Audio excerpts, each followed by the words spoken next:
Hi, Christina. My name is Ellen, and I will be correcting these essays for you today. Let's take a look at what you've done here. This is the one about employees staying in the same jobs, and here's what you wrote. When one starts adulthood, it is considered logical that earning, living, and being financially independent from others is obvious. Joining any new team is challenging and cannot be guaranteed that the position applied for will result in the work the employee was thinking of. Okay, so let's talk about this introduction. There are a couple of little grammatical mistakes, nothing too serious. But what I really want to spend a couple of minutes talking about is the information you've included.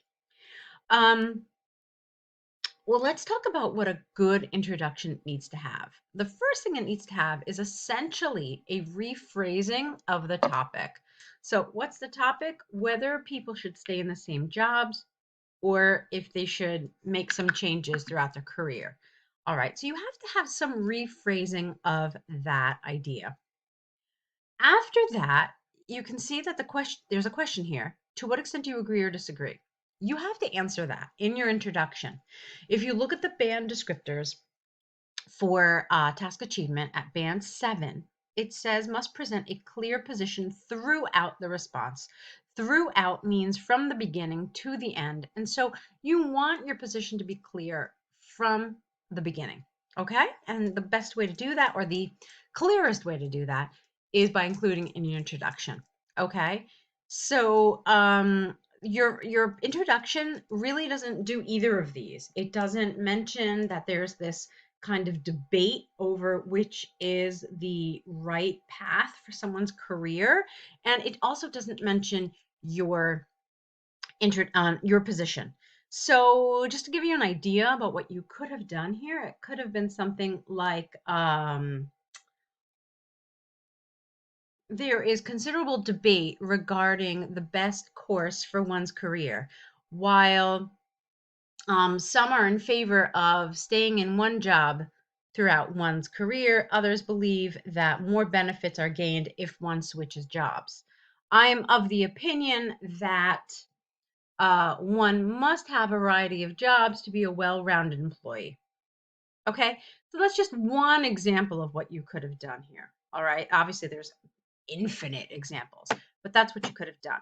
Okay, so now let's talk a little bit about your grammar because I saw some mistakes. When one starts adulthood, it is considered logical that earning a living uh, and being financially independent from others. Now, this doesn't make sense, okay? It's logical, it's obvious. I mean, you're basically saying the same thing twice, and so um, it doesn't really work as a sentence, okay? The way you're starting the sentence pretty much is the way you're ending it, and that just doesn't really convey any actual message. So again, I already told you the other problems with it, but even from a grammatical point of view, this just doesn't really make sense. Okay, joining any new team is challenging, and it cannot be guaranteed that the position applied for will result in the work the employee was thinking of. Okay, so that's that grammatical fix there. Let's look at the next paragraph. To start off, I believe it depends highly on the profession that the employee. No, you don't graduate from a profession. I think you mean the field or the studies that you have graduated from. So let's clean that up. To start off, I believe it depends highly on the field of studies that the employee has completed. For example, I work as an endocrinologist in Estonia. The country is quite small, and because of this, some points need to be thought of. There are only two main hospitals in Tallinn that provide medical care for endocrine patients. Therefore, jumping from one hospital to another is considered to be it's impolite. Okay. Normally, the hospital where a specialist doctor starts to work after specialist training is discussed just after graduation of the core years in the university. At that point, there is most likely a discussion on how to carve out a niche for you're missing an A here, young doctor. Okay. So I like your example. You spent a lot of time on your example, but what's missing for me in this paragraph is the connection back to this. Okay. So what I think you should have done is finished this paragraph with a statement just kind of saying, therefore, there are certain professions which should stay in the same job and not switch for the aforementioned reasons. Okay, so this way you create this kind of you close the circle of this paragraph and you connect it back to what the topic is, because it kind of feels like you just went on into this detail and you didn't really link it back to the topic. And so if you had that conclusive statement there, it would have been better. Okay. Of course, when it comes to professions where the salary depends on their workload and selling products, it will differ. All right, the language here is a little awkward. All right, let me clean that up. Of course, when it comes to professions where the salary depends on workload and selling products, how about this? The situation is different. That works a little better for me, because what does this it refer to here? It's not clear. An example could be not a staff, but an employee. Just use that word. An example could be an employee working in a pharmaceutical company. It is common that the headhunters will do their best job to recruit the best ones to a different drug company. In cases like this, competition is part of every day. Okay, it's part of everyday life. All right. You need a noun here because every day is an adjective. And it is truly common to change the workplace and or job after a few years. Okay, so this is all right, but I really wanted you to focus a little more on the question. I feel like you kind of took the question and rather than answer it really rather directly, you kind of talked in a more, let's see, how can I put this? Um, in a, I don't know how to explain this to you really. Um, Let me backtrack. I really wanted this to be a little more focused. Okay. So let me see if I can give you some examples about where you could have been. So here, when it comes to a profession where the salary depends on workload and selling products, the situation is different. In this case, it may be to one's benefit to switch jobs more often. Okay. And then an example could be blah, blah, blah. Do you understand? So I feel like you went straight to the example and you never really told us what your idea was. That's what was missing here. Now I understand it. Okay. So you had this is basically an introductory sentence, it's a topic sentence, but and then you went straight to your example. What you needed was the main idea. So kind of linking this all together for us. That's what was missing. Okay, now we figured it out. So to conclude, I believe it comes down to the profession and additional factors for each individual. Certainly, one must think carefully before deciding his or her way forward to find the right balance on work volume, expectations from the employer, and personal life. Okay, um, that's fine. I have a little concern with this last sentence, just because you kind of introduced some ideas that you didn't really mention anywhere in the body paragraphs. So this idea about like expectations from employer and personal life, I don't really know where that fits into things. Well, I guess maybe the employer was when you were talking about being a doctor in Estonia, so that's fine. But this whole thing about personal life, maybe you should have left it out because you didn't talk about it anywhere else in the essay. Okay, so I definitely see some nice things here. There's a good natural flow to your writing, and I really like that. A lot of the grammar was very good. It, like I said, it flowed. So there was a nice level of fluency there. Yeah, okay, there were some mistakes, but they weren't anything too tragic.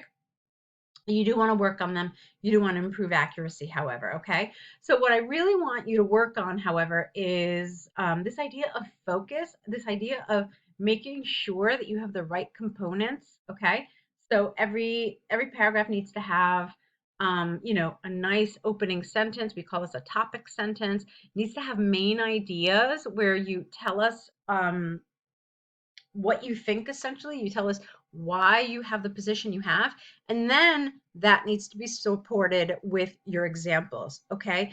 First, you need to express those ideas, and then you use those examples to support those ideas. Okay.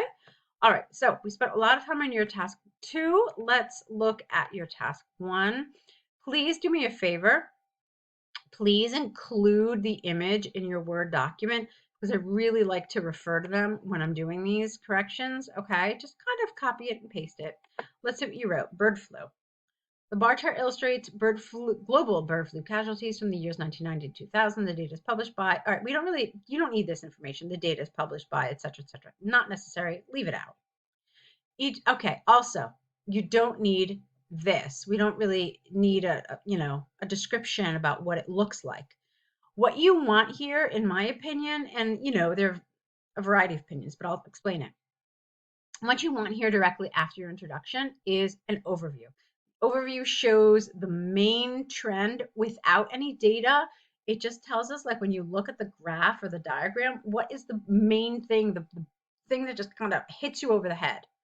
And for me, that thing is that there was an increase over the period with stability in the last 4 years. Okay, that's all you really needed to say here. Okay. So yeah, scratch these two sentences and then put something like that. Now, here I see that you have something that kind of looks like it might have been an overview, but instead you wrote it as like an introductory sentence. Another thing you need to know about the overview, there's two things you need to know.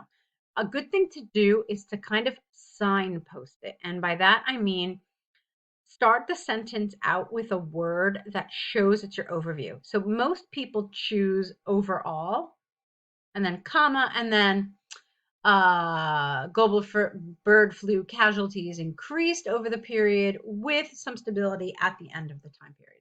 So that would be overview. Some people like to start with the word clearly. So again, you're just signposting it. And typically it comes right here after your introduction. Okay, let's see what you wrote. In year 1990, there were just over 120,000 affected people, unfortunately. Okay, careful with your it's, okay, because you had a problem with this in your previous essay. This had doubled. Okay, so then we know that you're referring to this number. This had doubled by 1996 and kept climbing up until it peaked in the year 1997. That's okay, the it there. At that point, there were a little less than 200,000 affected people. Between years 1997 till 2000, the number of casualties remained high, get rid of that T, at a similar level. Interestingly, the flu has been affecting more and more people across the world over 10 years' time with no remarkable decline during this observed time. What? Let's try that again. Over 10 years' time with no remarkable decline during this observed period. Change a word around, right? Not time and time. It illustrates the effect of a highly contagious virus strain with probably not effective limitations taken into use to reduce the morbidity. Okay, great language. Obviously, you've got some topic-specific vocabulary here, being a doctor, but this isn't relevant, okay? You're making conjecture here on information that is not included in the diagram, and you don't want to do that because it's considered irrelevant. Only thing you want to talk about is the information that you have in front of you. Okay, so what I would suggest is adding more detail. Your details were really rather sparse here. Yeah, I mean, there's very little. Obviously, this is one of the more challenging tasks because there isn't really a lot of data to work with, but you do need to stretch it out when and if that happens. There are some times when IELTS gives you a task with really very little information and you have to kind of stretch it out. And that is a skill as well. So here, yeah, look what you did. You went from 1990 and you just jumped over all those other years and went to 1996. So that didn't really give you a lot of room for you to develop this answer. What you could have done instead is you could have talked about those in between years and at what increments the number increased. So did it increase yearly at the same rate? Did it did it have any fluctuation? So that's the information you need to provide us, and that's going to help you kind of stretch out your answer. Okay, so okay, great. We're off to a good start. You've got enough information, I think, from this correction to help you kind of progress to your next set. Let me know if you have any questions. I'm looking forward to see what you write next, and I'll be waiting for it. So good luck.